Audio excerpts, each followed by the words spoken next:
Tsy natao hoano kahavoky akory ny vola 500 ariary alaina amin'ny vahoaka omena ireo vatandela-matanjaka mpiandry tanàna ao amin'ny fokontany fiofio fa mba ho fanohanana ireo andromasom-pokon'olona ireo ara-tsakafo isaky ny fiambenana.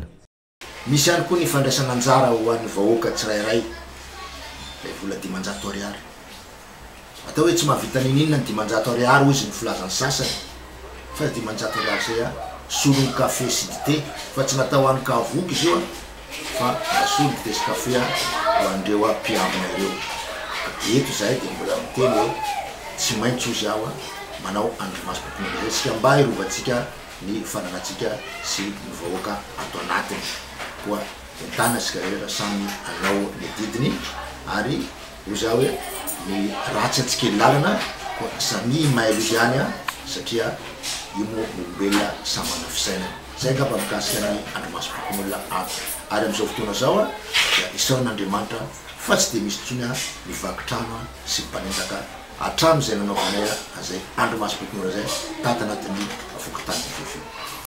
Manodidina ny 700 sy 1 alina ny isan'ny mponina ao amin'ny fokontany ny fiofio amin'izao mitsinjara amin'ny sekteur 4 misy ao an-toerana. Amin'ireo vahoaka ireo ihany koa no hitsongaina ireo vatandela-matanjaka miambina ny tanàna isan-kalina. Marina fa tsy isan'andro akory ny anaovana ny fanangonana ny vola 500 ariary ho an'ireo andromasom-pokon'olona ireo fa miankina amin'ny fahalaniany tahiry amin'ilay sakafo ho azy ireo.